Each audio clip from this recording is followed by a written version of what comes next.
O tecido industrial da Eurorrexión está constituído principalmente por pequenas e medianas empresas, pero cada sector ten ao fronte unha multinacional, digamos, de cabeceira. É o caso máis emblemático o de PSA Citroën, que constitúe a cabeza dun auténtico clúster do automóvil. O reto agora é que as pequenas e medianas empresas se doten da suficiente competitividade para facer fronte ao mercado internacional. As alfândegas e a fronteira provocaram não só a separação entre portugueses e galegos, mas também se converteram num travão para o desenvolvimento da Eurorregião.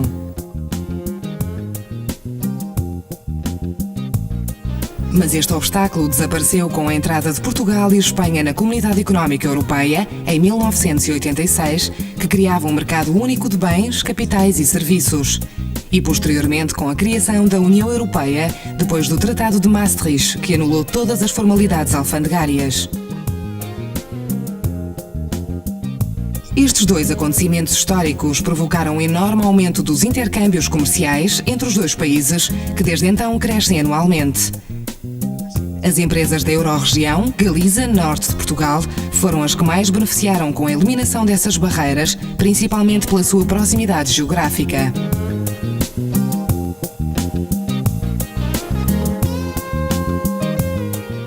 A estrutura económica da Eurorregião revela um peso relativamente elevado das atividades agropecuárias e um significativo componente industrial.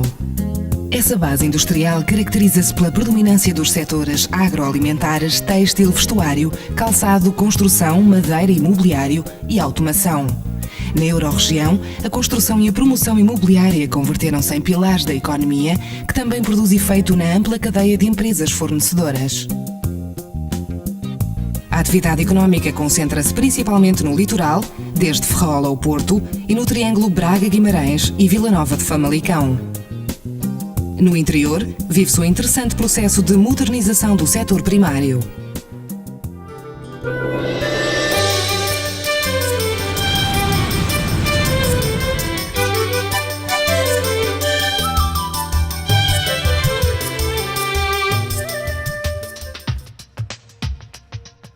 O desaparecimento das fronteiras é sem dúvida uma das fortalezas para a economia da Eurorregião, mas existem outras, como a existência de instituições de ensino e investigação reconhecidas e com forte capacidade de I+D, uma boa rede de infraestruturas, com portos e aeroportos de dimensão internacional e uma elevada concentração industrial. Em oposição a essas fortalezas, que são as que mais se destacam, existem algumas debilidades no âmbito económico, como falta de um importante e sólido tecido empresarial, despovoamento e envelhecimento das áreas rurais do interior, escassa mobilidade laboral transfronteiriça, elevada taxa de desemprego, sobretudo em jovens qualificados, e perda de capacidade de atração de capital estrangeiro. Perante este panorama surgem sérias ameaças económicas. Por um lado, o domínio de atividades com produtos de baixo valor acrescentado, sobretudo relacionados com o têxtil, vestuário e calçado, é visto como preocupante. A nossa indústria é uma indústria muito orientada ainda para a produção de base tradicional. Portanto, o têxtil, a metalomecânica, o mobiliário, que são atividades que muito facilmente se deslocalizam. E, de facto, especialmente o setor do vestuário e do têxtil foi muito castigado com a deslocalização. Existe o receio de que essa despovoação faça com que os empresários locais procurem mão de obra barata e, por conseguinte, invistam na implantação de fábricas noutros países em vez de no próprio país. A Eurorregião conta com grandes empresas multinacionais de distintos setores que se destacam pela sua inovação e potencial para encontrar oportunidades no mercado internacional. Mas o grande desafio para a economia da região é construir um forte tecido empresarial formado pelo resto das empresas, que são, na sua maioria, pequenas e médias. A zona norte de Portugal e a Galiza têm situações muito similares que deveriam ser encaradas em conjunto, porque têm um tecido industrial com alguma fragilidade que necessita urgentemente de uma forte renovação.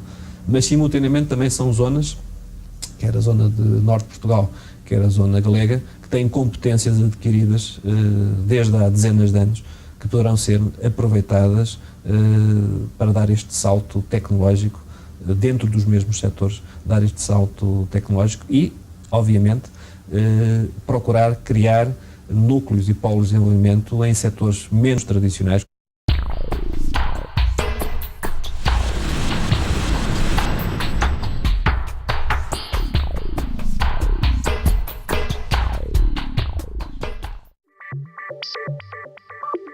A consolidação de multinacionais na Eurorregião motivou o desenvolvimento de uma indústria auxiliar, em alguns casos muito potente. É o que se conhece como cluster. Um cluster é um conjunto de empresas de um mesmo setor, concentradas geograficamente, onde cada uma executa uma pequena parte do processo produtivo. O cluster mais conhecido na Eurorregião é o do automóvel, que se desenvolve em torno da fábrica PSA Citroën de Vigo. Impulsionado pela Junta da Galiza, constituiu-se em 1997 o Cluster de Empresas de Automação da Galiza, o CEAGA. Se dispone a través de esta empresa de las últimas tecnologías en producción del automóvil, lo cual es hablar de las últimas tecnologías en la capacidad de investigación en el mundo. Se tiene una enorme capacidad de crear una industria autocontenida y de enorme capacidad y de enorme importancia todavía más hacia el futuro, y por tanto en esto hay que hacer una apuesta importante. Hay que dar toda la capacidad de I+D+I que este territorio sea capaz de absorber, porque a través de esto se atraen otras inversiones, se forma un gran clúster y por tanto se puede disponer en la Eurorregión de una de las primeras industrias del automóvil en toda Europa, con todo lo que eso conlleva y con todo lo que eso significa. No es tan evidente, ¿no? Montar un clúster y que gente que son competidores estén sentados en la misma mesa haciendo estrategias compatibles con su propia estrategia de empresa, pero esa cultura yo creo que va entrando y estamos asistiendo pues que a los clúster efectivamente se van respetando, la autonomía tiene peso, incluso el clúster del automóvil de aquí, pues hombre, es el que representa un poco España en Bruselas, ¿no? En las reuniones de clústeres de Bruselas. Vigo é uma referência evidente no impulso económico da Eurorregião nos últimos anos. Há meio século, metade das suas empresas dependiam diretamente do mundo do mar.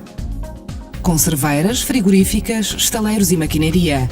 Nessa época, a multinacional francesa PSA, que fabrica os automóveis Citroën e Peugeot, decidiu expandir-se e instalou a sua sede na cidade de Vigo. A multinacional francesa elegeu essa localização por várias razões. Um sítio privilegiado para a comunicação marítima, abundância de energia elétrica e facilidade para obter mão de obra.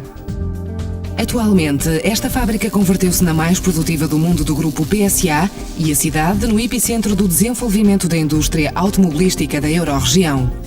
Mas não é o único exemplo. A Citroën determinou uma série de unidades fornecedoras que, como se diz em Espanha, suministra partes da produção à grande unidade. E em Portugal o que acontece é o seguinte: fixou-se também uma fábrica que inicialmente foi Ford Volkswagen, hoje é Volkswagen, em Palmela, mas as subcontratações são todas feitas nesta área da região do Norte, o que significa que há unidades empresariais, tanto na Galiza como no Norte de Portugal, que tratam das mesmas coisas. O cluster do automóvel deu origem à criação do Centro Tecnológico do Automóvel da Galiza, o CETAG, uma entidade criada em 1997 para oferecer soluções tecnológicas avançadas ao setor do automóvel. Apesar de ser um centro localizado na Galiza, desde o ano 2000 trabalha com a CEIA, uma indústria de componentes do norte de Portugal, para tentar desenvolver uma plataforma tecnológica conjunta do setor de automação da Eurorregião. En esos clústeres habría que dar un paso más, que es decir, oye, tratemos de ver las sinergias del sumatorio de clústeres, porque la parte social, flexibilidades, inquietudes y tal, muchas son las mismas, ¿eh?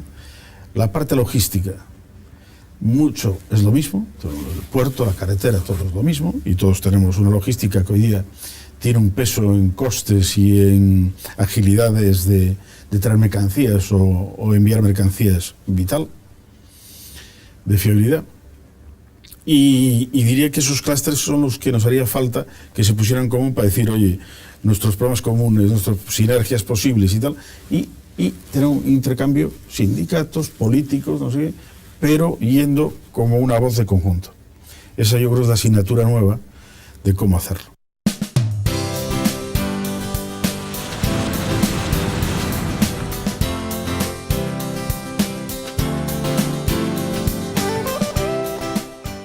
Antigamente o viño de Porto era consumido pola aristocracia, particularmente pola inglesa. O consumo tense xeralizado e hoxe chega a ser unha factura moi importante entre as exportacións de Portugal. Unha adega de prestixio aproximadamente exporta a metade da súa produción. O intercâmbio económico entre ambas as zonas da Euro-região não se limita única e exclusivamente à compra e venda de bens e serviços por parte das empresas, mas também ao intercâmbio de investimentos. Ainda que não se tenha alcançado um nível ótimo de investimentos no nosso lado da fronteira, existem cada vez mais empresas portuguesas a apostar em solo galego e vice-versa. A Caixa Económica Galega, Caixa Nova, lançou-se em 1998 no mercado português. Através da sua empresa Sós Vinos, comprou 20% das caves Calem, que atualmente controla na sua totalidade. Calem, com sede em Gaia, é uma das marcas de vinho do Porto mais reconhecidas mundialmente. Fundada em 1859, vende mais de 3,5 milhões de garrafas e exporta para 30 países, concentrados principalmente na Europa Ocidental e América do Norte, ainda que o seu vinho também possa ser provado no Brasil, Porto Rico e Nova Zelândia.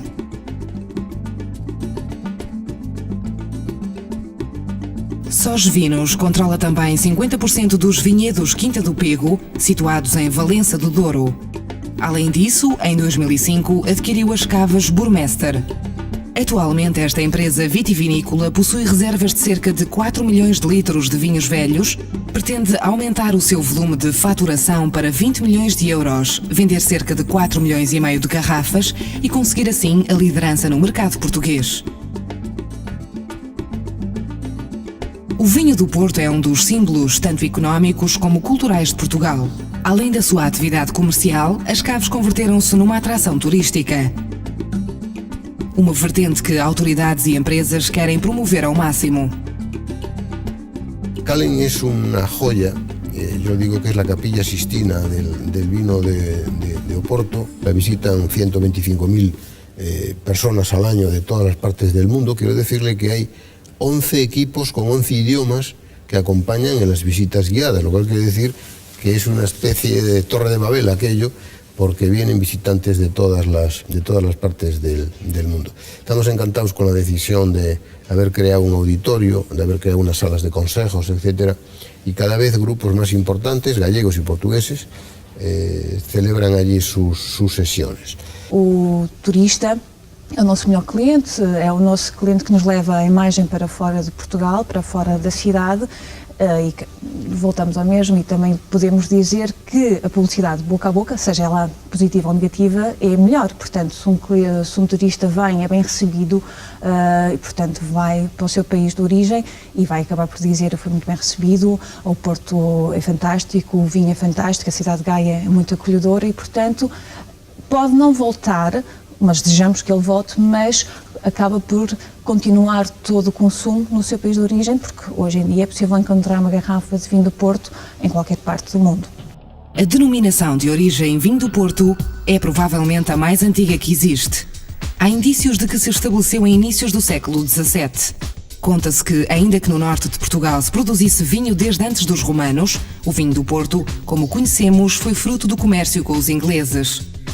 Depois de cortar a importação de vinho de Bordeaux devido às contínuas guerras com a França, a coroa inglesa fixou-se no vinho português. Para fortalecer o vinho durante a sua viagem até às Ilhas Britânicas, foi-lhe adicionado brandy. Deste modo, conseguiu-se o sabor tão peculiar com o que é conhecido atualmente. Durante um século, o Reino Unido foi o mercado principal.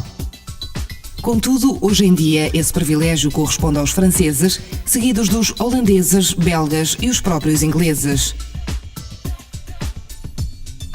O vinho do Porto tem uma grande importância na economia portuguesa. Em 2005, o setor faturou 402 milhões de euros, vendendo mais de 123 milhões de garrafas.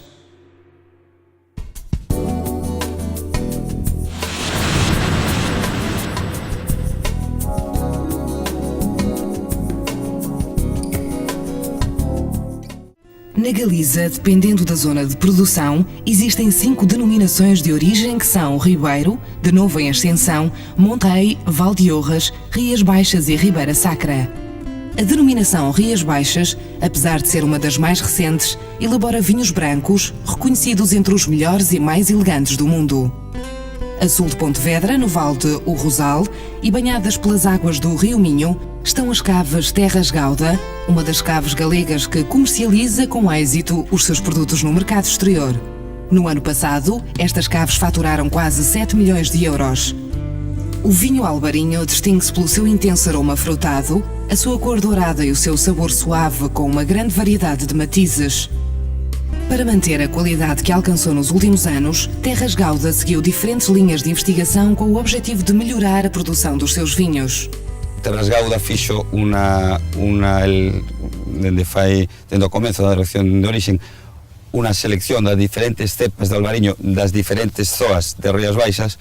Esas cepas están plantadas no viñedo de Terras Gauda, cepas de albariño todas irmáns, pero coas suficientes particularidades e distincións para que podan considerarse, digamos que elementos distintos de albariño. No último tramo do Rio Minho, convivem o vinho albarinho e o vinho verde português, que apesar de partilharem a mesma zona e o mesmo clima, percorreram caminhos diferentes.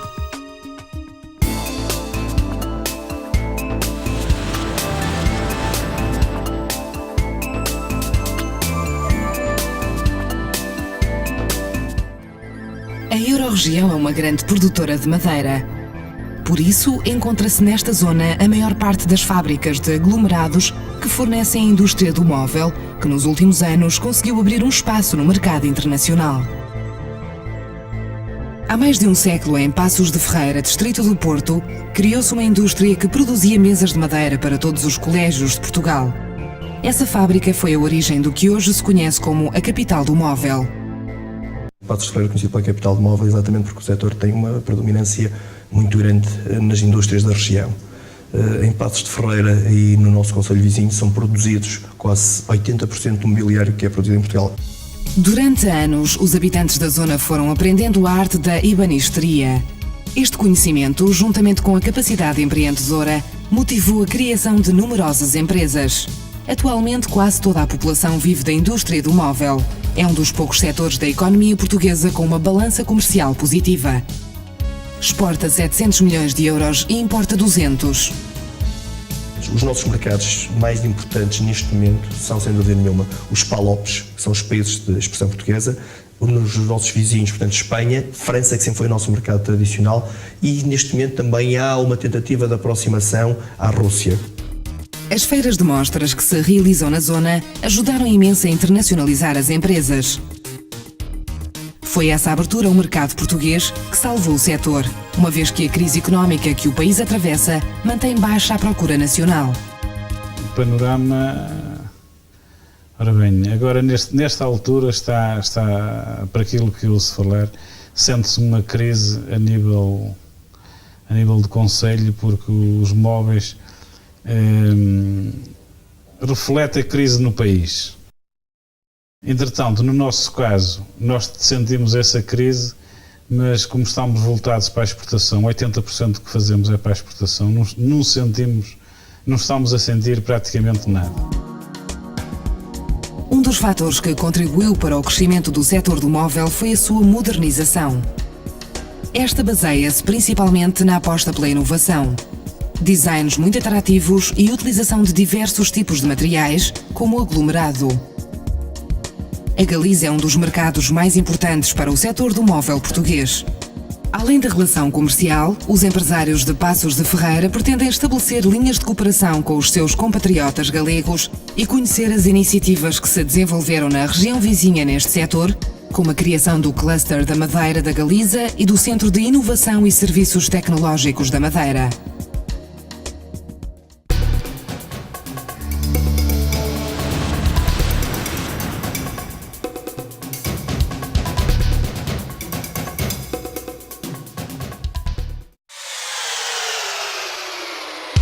Outro dos grandes setores económicos da Eurorregião é o têxtil.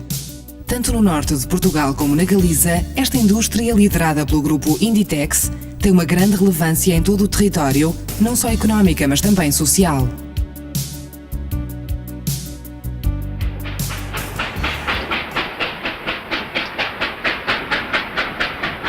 O impulso da Revolução Industrial, em meados do século XIX, supôs uma evolução para a implantação da indústria têxtil em determinadas zonas da península, como a Catalunha e a Comunidade Valenciana. A Galiza não aproveitou esse impulso e por isso não pôde contar com uma estrutura tradicional prévia no setor têxtil. Teve de passar quase um século para que se forjassem os alicerces do que é hoje o Império Têxtil Galego. Foi nos anos 60 e 70 que cresceu a procura dentro do setor têxtil. Costureiras e alfaiates, que trabalhavam de forma artesanal, evoluíram para pequenas empresas e oficinas, iniciando dessa forma o processo de confecção em cadeia. A indústria têxtil, tanto na Galiza como em Portugal, é atualmente um setor estratégico na economia da Euro-região. A sua importância não se limita apenas aos recursos económicos que gera, mas também à quantidade de postos de trabalho que dele dependem. Hoje em dia, a expansão internacional das lojas com artigos de moda galega são melhor embaixada para informar o mundo de que neste recanto da Península Ibérica existe vigor económico e tecnológico. Foi no início dos anos 80 que o setor têxtil galego começou a ganhar terreno, primeiro no mercado nacional e já nos anos 90 no mercado internacional. Esta expansão deveu-se a várias circunstâncias: desenvolvimento de uma cobertura industrial de alto nível tecnológico, campanha promocional com o slogan Moda Galega e aparecimento de estilistas que hoje são grandes nomes do panorama internacional. As principais atividades do setor têxtil galego são confecção de roupa em série e, numa percentagem mais pequena, a confecção de peças em ponto. Geograficamente, os núcleos de produção concentram-se em Arteixo, Corunha, Vigo, Ourense, Lalín, Redondela e Santiago de Compostela. Ainda que os nomes próprios da moda galega como Verino, Purificação Garcia, Adolfo Domingues e António Pernas, entre outros, tenham contribuído para a consolidação do setor, a sua grande repercussão internacional teve início no fenómeno Zara.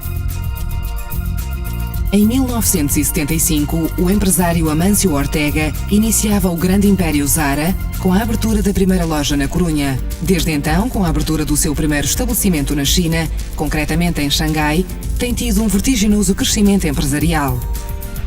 O grupo Inditex engloba diversas marcas como Zara, Pull&Bear, Massimo Dutti, Bershka, Stradivarius, Oysho, Zara Home e Kiddies Class, com um total de 2.700 lojas repartidas por 60 países, convertendo-o no terceiro maior grupo têxtil do mundo. A expansão da Zara tem sido objeto de estudo em numerosas universidades. Os analistas concordam que o seu êxito se baseou principalmente no modelo organizativo empresarial.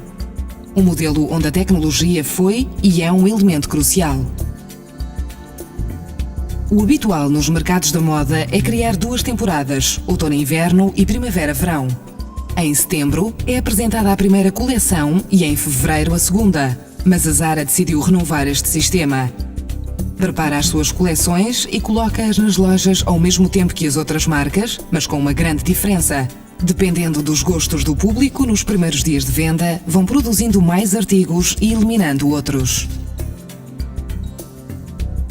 El modelo de empresa puede funcionar por una utilización de la tecnología que les permite que desde cada punto de venta les envíen información con sus ordenadores de bolsillo, que llaman Casiopeas, en los que hay una serie de características que les van diciendo exactamente qué es lo que está pasando en cada tienda en todo el mundo.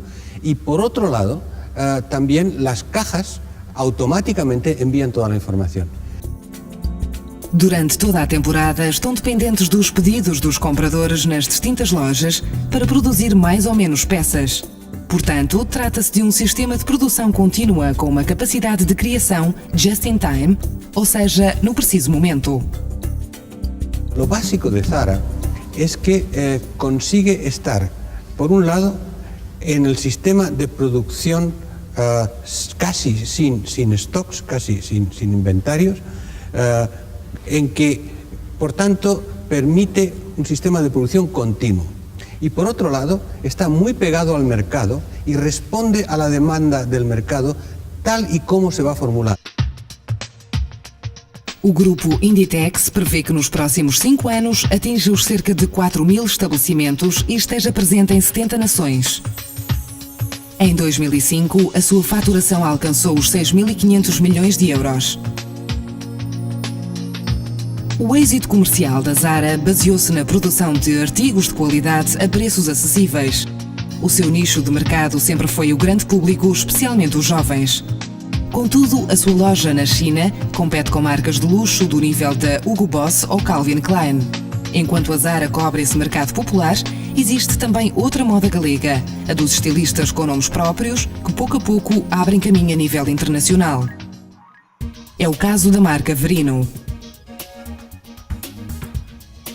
Roberto Verino é um galego universal nascido em Varim, a 10 km de Portugal. A sua carreira profissional tem sido marcada pela afirmação de orgulho em pertencer à Galiza e demonstra que a partir dela pode chegar-se ao mundo.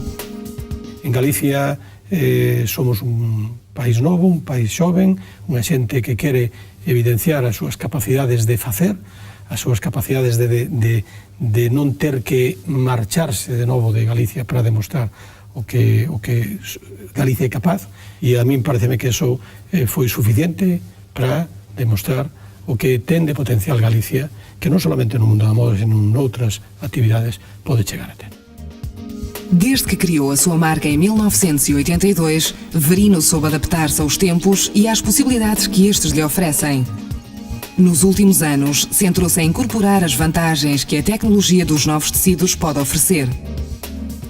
A partir da sua base de produção no Parque Tecnológico de Ourense, na qual emprega 250 pessoas, a expansão da sua empresa tem sido notável. Creo que no mundo da moda este efeito, este boom da moda feita en Galicia, da moda galega, conseguiu, non? Que moitísimos galegos tuveran unha autoestima moi diferente despois deste feito ao que ocorría antes. Fatura 30 milhões de euros por ano e dirige a sua atenção para os mercados do México, Oriente Próximo, França e China. Estabeleceu-se em Portugal há vários anos, onde conta com sócios produtores. En Galicia, sobre todo tamén en Portugal, nestes momentos hai unha enorme preocupación por todo o que está a pasar, por o baixo precio do mercado chinés. Indiscutiblemente esta é unha circunstancia que vai a penalizar a todos aqueles que non puxeron da súa parte os medios para combatir eses elementos diferenciadores que nos van a permitir, considerar que o mercado chinés, en vez de ser unha amenaza, pódese convertir nun aliciente, non? Disposto a assumir novas ideias e tendências, Verino é um empresário otimista que enfrenta com determinação os desafios da globalização da economia. Estamos nun momento tremendamente positivo para facernos conocer no resto do mundo e que os mercados, ademais, vennos como un potencial de creatividade, de ilusión e de enerxía positiva que tamén lles ven ben e lles falla a todos. A deslocalização da economia a nível mundial está a criar problemas em diversos setores. Com a entrada na Europa dos produtos têxteis chineses, o setor está a sofrer graves perdas económicas e postos de trabalho. No entanto, a Galiza encontra-se atualmente a resistir ao assalto dos têxteis provenientes da China. Em 2005, o volume de exportações do setor têxtil galego alcançou os 1.676 milhões de euros, enquanto que as importações subiram aos 1.331 milhões. Esta balança comercial positiva deve-se, sobretudo, ao facto das principais empresas galegas do setor oferecerem produtos com alto valor acrescentado, baseados no design e nos acabamentos de qualidade. O setor têxtil português tem uma larga tradição e importância na economia do país. Hoje em dia, emprega mais de 200 mil pessoas. A atividade industrial concentra-se no norte, concretamente nas zonas de Guimarães, Viana do Castelo, Braga, Vila Nova de Famalicão e Barcelos. Val do Ave é o principal centro têxtil de Portugal. Aqui encontra-se a empresa Ímpetus. As suas modernas instalações são o primeiro sinal de como esta empresa é por dentro. Foi fundada em 1973 com apenas 6 trabalhadoras, mas atualmente conta com 1 milhar. Graças ao seu nível tecnológico, capacidade organizativa e logística e ao conhecimento de mais de 30 anos de experiência, a Ímpetus conseguiu situar-se na vanguarda do setor têxtil europeu. Tudo isto resultou num produto que tenta destacar-se da concorrência. O que é mais importante é a qualidade do produto, o design do produto, o serviço que se presta ao cliente e, portanto, é nesse caminho que nós estamos a seguir. E é pouca indústria que ficar em Portugal vai caminhar nesse sentido. É outra que produzir as grandes séries tem que deslocalizar a produção, porque senão perde o negócio. A Ímpetus especializou-se em moda íntima, tanto masculina como feminina. Tem uma produção anual de quase 10 milhões de artigos, distribuídos através dos seus centros, situados em Portugal, Espanha, França e Áustria. Nas suas instalações de Val do Ave, encontra-se um armazém totalmente automatizado, com capacidade para armazenar mais de 5 milhões de artigos. Trata-se de uma plataforma de estoque contínuo, única no setor têxtil português, que garante a máxima eficácia e rapidez no apoio logístico dado aos clientes. Nas suas 3 décadas de história, a Ímpetus viu o setor têxtil português a reduzir de tamanho devido à concorrência dos produtos asiáticos. A empresa não é alheia à crise que a indústria vive atualmente, mas acredita que o têxtil português e europeu em geral ainda podem ditar as regras. Muitas coisas que são impossíveis de fazer na Ásia. Pelo prazo curto, eu posso dizer, por exemplo, muitos dos artigos que nós andamos a vender na Europa, temos 2, 3 meses para fabricar, e isto não é possível fabricar na China, que exige um prazo muito mais longo. Portanto, são artigos com mais qualidade, com mais variedade. Ainda que a Ímpetus tenha a intenção de continuar a produzir no território da Euro-região, a realidade do mercado é que as grandes marcas internacionais passaram toda a sua atividade industrial para países com baixos custos laborais. Nós também não podemos pensar internamente que os vamos fabricar na Europa. Eu acredito que ainda vamos fabricar durante alguns anos em Portugal, mas temos que começar a pensar gradualmente que vamos ter que deslocalizar, ou também o mundo se vai inverter. Mas não acredito. Este moderno edifício é o CITEV, o Centro Tecnológico das Indústrias Têxteis e do Vestuário de Portugal. Com sede em Vila Nova de Famalicão, conta também com um escritório na Covilhã. O CITEV é uma entidade privada sem fins lucrativos, que foi criada no final da década de 80, e a sua principal missão é prestar apoio técnico e tecnológico às empresas do setor têxtil e vestuário de Portugal. Numa primeira fase, a nossa grande preocupação na fase de instalação do centro foi o controle de qualidade. Além do controlo de qualidade, o CITEV tem outros objetivos como a assistência técnica e consultoria, investigação e desenvolvimento, formação dos trabalhadores, cooperação da administração pública e, por último, consultoria internacional. O CITEV conta atualmente com 600 associados, entre empresas privadas e instituições, e com uma carteira de 1.500 clientes. Este centro é um magnífico observatório para analisar a situação atual do setor. O setor têxtil e vestuário português, hoje em dia, está muito bem equipado tecnologicamente. Tem tecnologia de transformação acima daquilo que é a média europeia, eu poderia dizer mesmo. A questão está muito mais ao nível do intangível. É ter capacidade de fazer criação e desenvolvimento do produto, é ter capacidade de diferenciar o produto mediante a introdução de pequenas funcionalidades, se quiser, ou é apostar claramente na imagem moda e na imagem fashion do produto. Qual nós hoje nos nossos produtos tradicionais temos uma dificuldade terrível em lançá-los no mercado, porque daquilo que nós fazemos faz muita gente e a preços muito mais competitivos. Porquê? Porque nós não tivemos a capacidade nos nossos produtos de introduzir mais investigação. Investigação incremental, não tem que ser uma grande revolução em matéria de produto, não. Pequenos add-ons no produto que permitam diferenciá-lo e continuar a vendê-lo no mercado a um preço distinto, com mais valor acrescentado, etc. Para este centro tecnológico, incorporar esse valor acrescentado às peças é a chave para competir com os baixos custos laborais dos produtos provenientes da China. Por este motivo, contar com empresas de transformação não é suficiente. Se me perguntar se todas as empresas que hoje estão a atuar no mercado vão subsistir, não acredito. Penso que o setor tem tendência a emagrecer e é natural que emagreça, porque há um conjunto de pequenas e médias empresas, as mais pequenas, que de facto tudo o que fizeram na sua vida foi vender minutos, transformar E para essas que ainda não fizeram uma aposta e que estão a começar agora, eventualmente, a ponderar essa evolução, vejo dias muito complicados. O problema é que a empresa que sai do mercado, geralmente é uma empresa que tem 100, 200 trabalhadores. A empresa que entra é uma empresa que começa com 5, 10 trabalhadores. Portanto, este processo, esta capacidade de absorção deste novo emprego qualificado é um processo que vai demorar. O saldo líquido nesta altura é francamente desfavorável, mas é inevitável. À parte da assessoria, o CITEV põe à disposição dos seus clientes um centro de recursos em conhecimento. Uma ferramenta muito interessante que consta de um fundo documental com uma biblioteca online com mais de 16 mil títulos, um sistema de vigilância tecnológica e uma plataforma de e-learning, ou seja, formação para os profissionais do setor através da internet. Mientras o sector téxtil en toda Europa está se resentindo pola competencia dos produtos asiáticos, no caso das empresas da Eurorrexión estánse salvando a base de ofrecer máis valor engadido aos seus produtos. Algo así comeza a suceder tamén no sector naval e no conserveiro.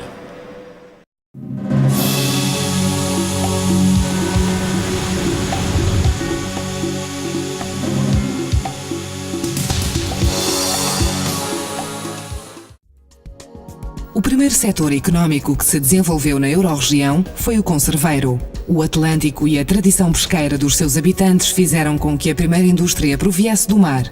Aconteceu em finais do século XIX com a chegada da máquina a vapor. Na primeira metade do século XX, o setor conserveiro deu início a um período brilhante da indústria galega. A transformação dos produtos do mar fez desencadear todo o tipo de indústrias.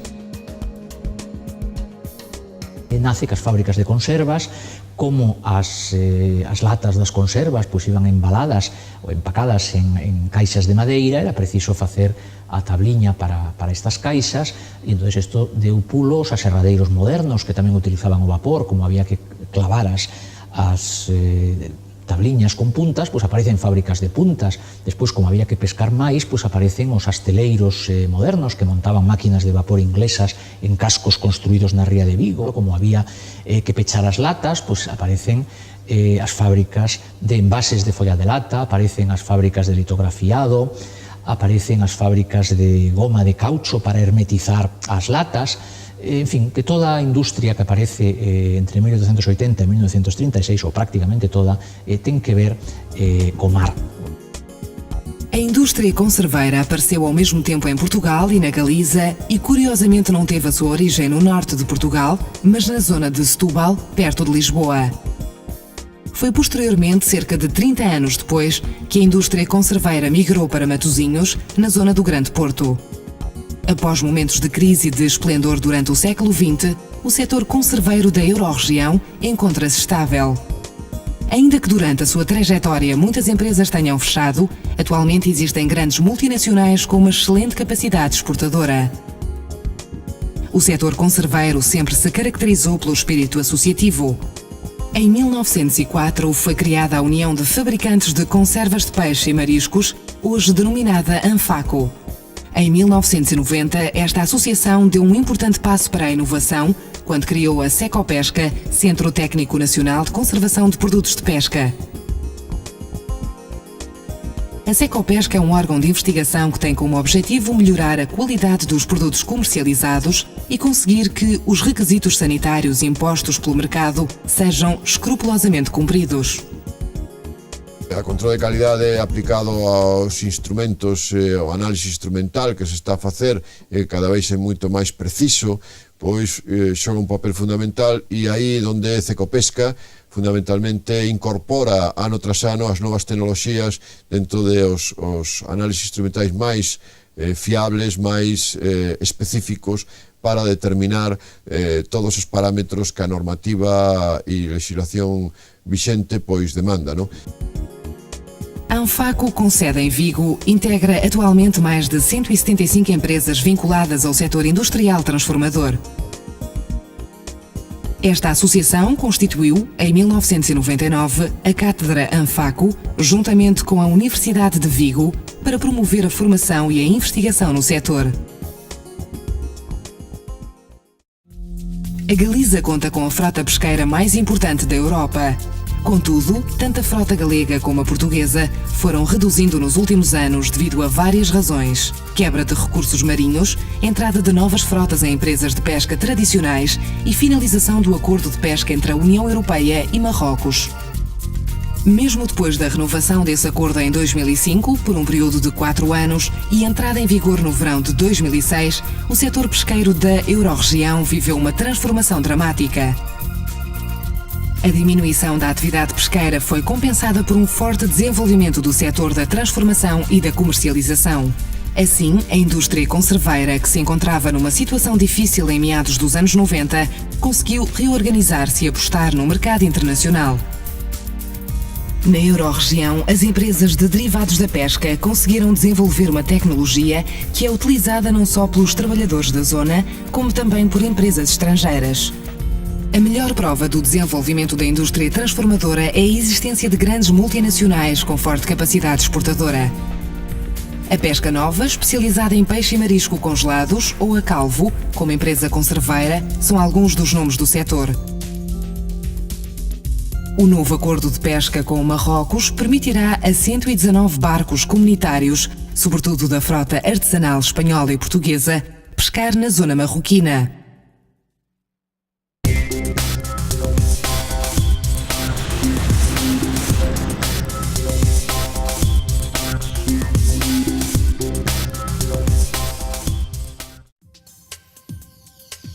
A concorrência dos produtos asiáticos que ameaçam o setor têxtil não é nova, muito menos no setor naval.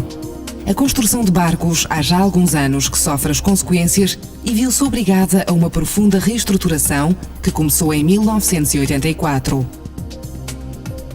A indústria naval tem sido uma das mais prejudicadas pela concorrência coreana.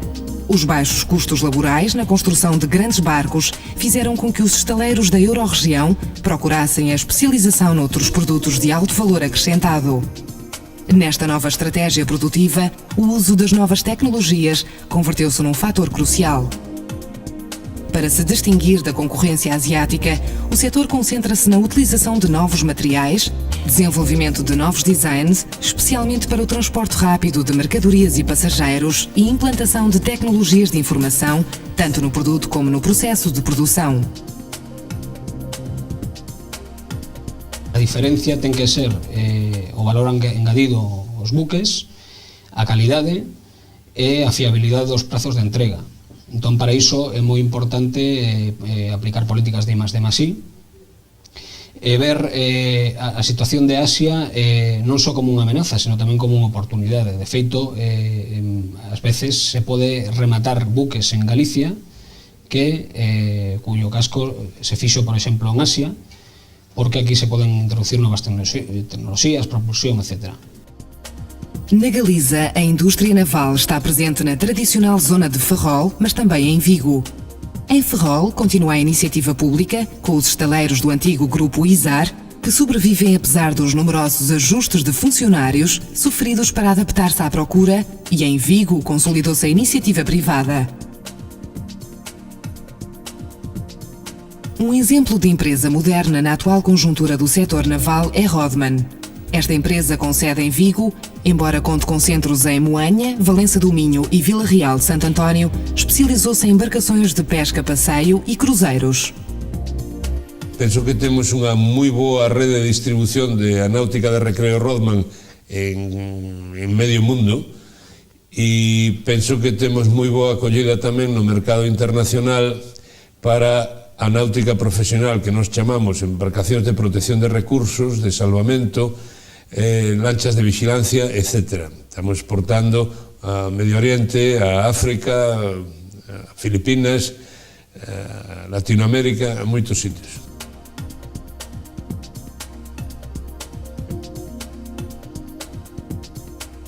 Viana Pesca é uma cooperativa de 11 produtores que em 1989 decidiram juntar-se.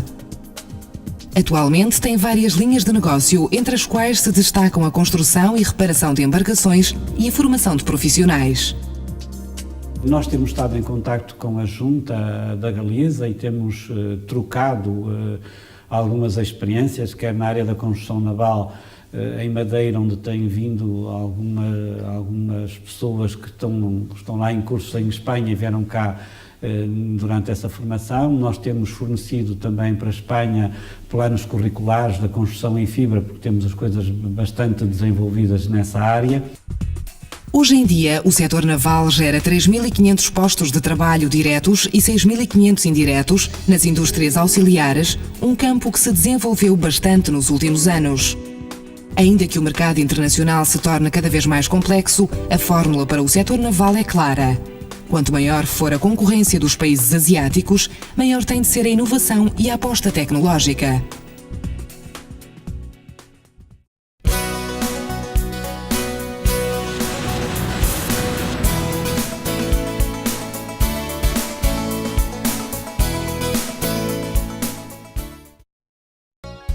A abertura das fronteiras beneficiou o intercâmbio comercial e financeiro entre as empresas portuguesas e galegas. Mas essa abertura, que primeiro foi a nível europeu e que hoje é a nível mundial graças à globalização, também supôs a entrada de inúmeros produtos estrangeiros no mercado. Y yo creo que eso ayuda también bastante en la visión de saber, bueno, que tenemos una competencia que está por todo el mundo, ¿no? Y que tenemos que defendernos y que el enemigo, pues ayer era Japón, en el caso nuestro, con sus fábricas que desembarcaba con un dominio del proceso y tal. Después era ahora el este, y China, y pasado mañana será no sé quién, será Rusia, e Turquia e não sei quê. Mas o problema do têxtil em Portugal é o problema do têxtil na Europa, não é? Ou seja, hoje não é um problema exclusivo de Portugal, é um problema da própria Europa toda, não é? Em que hoje estamos a ter concorrentes em que não discutimos ter a mão de obra mais barata, mas a terem preços que são incompreensíveis e que vão quase muitas das vezes ficam mais baratos que o custo da matéria-prima. Este aumento da concorrência está a obrigar as empresas locais a ser mais eficientes e, sobretudo, a procurar mercados no exterior. Para tal, deve tirar-se partido do facto de estarem na periferia e converter este conceito, que até há pouco tempo se via como algo negativo, em positivo. Estamos no córner de Europa, e nese córner de Europa nós temos que ter canles para unirnos coa Unión Europea, para unirnos sobre todo co sistema mollar da Unión Europea. Bueno, en definitiva, o que é necesario pois, é establecer ese tipo de políticas, sabendo, insisto, que a xeografía nos situou no córner de Europa e tamén hai que aproveitala. A nosa fachada do mar, a nosa fachada atlántica está insuficientemente aproveitada e o noso sistema portuario está deficitariamente utilizado.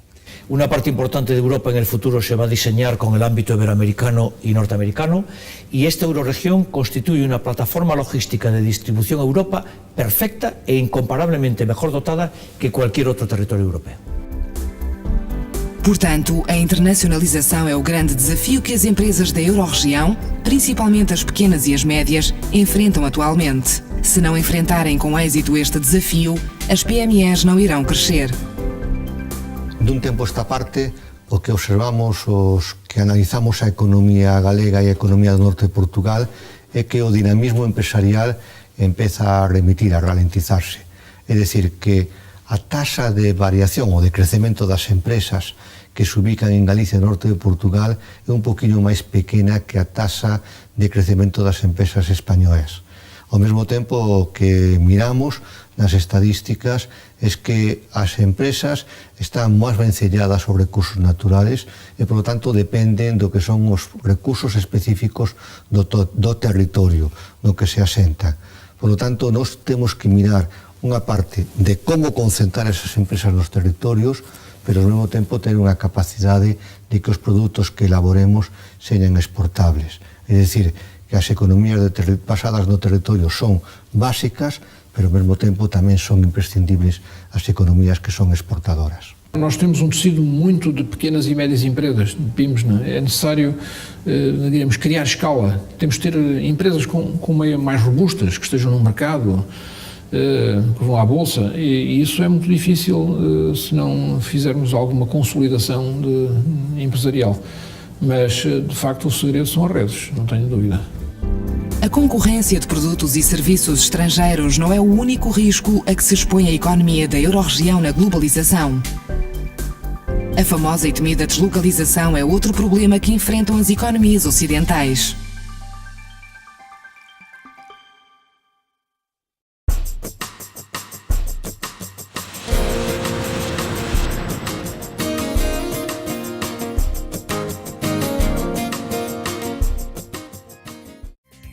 O novo cenário económico extremamente competitivo exige profissionais com uma formação que permita conhecer a realidade do mercado, tanto local como global. Profissionais que sejam capazes de criar empresas que gerem produtos de alto valor acrescentado e possam abrir um lugar no panorama internacional. O empresário ou executivo de hoje em dia é totalmente diferente do de há 20 anos. Hoje requer-se uma formação específica. A Escola de Negócios Caixa Nova detectou em 1987 essa necessidade. Desde então que forma profissionais do mundo empresarial, dotando-os dos conhecimentos necessários para se desenvolverem no contexto económico atual. Pelas suas aulas passaram centenas de alunos que beneficiaram dos numerosos acordos de colaboração com empresas e entidades locais. Creemos que la Escuela de Negocios de Caixa Nova es la mejor escuela de negocios del mundo para Galicia. ¿Por qué? Porque tenemos un conocimiento de la realidad y de las necesidades de la empresa gallega que no la puede tener ninguna escuela de negocios de ninguna parte del mundo. Nas suas aulas, dão-se 15.000 horas de formação por ano, por onde passam 3.000 diretores de empresas. Foi fundada em Vigo e, pouco a pouco, alargou o seu raio de ação pelo território da Eurorregião. Desde ya hace aproximadamente unos 8 años estamos desarrollando una actividad permanente en Portugal, en nuestra sede de Porto. O sea que de alguna manera ha sido un proceso natural, con el propio crecimiento de la escuela, la necesidad de hacerla llegar a todos los puntos de la Eurorregión, pues ha sido un proceso natural el tener ya formación de carácter permanente en la ciudad de Porto y en Portugal, no únicamente en Porto, sino que otro tipo de programas, como programas in companies, estamos desarrollándolos en otros puntos de la geografía portuguesa. No sul da Eurorregião, a Associação Empresarial de Portugal, AEP, que constitui a grande patronal do norte do país, também investe na formação dos seus empresários e diretores. A Escola de Negócios Caixa Nova e a AEP vêm reforçar a nova corrente que nos últimos anos pretende impulsionar as instituições públicas e privadas, incentivar o espírito empreendedor como forma de dinamismo económico. A emerxencia, a eclosión dese novo empresariado emprendedor, aquel que foi capaz de superar o mercado local e regional de Galicia para entrar en ese mercado internacional. Son empresas moi sólidas, empresas que buscan o mercado exterior e empresas que utilizan o I+D, é dicir, a tecnoloxía. Por lo tanto, que reclaman un personal moi capacitado e que están ancladas ao noso territorio.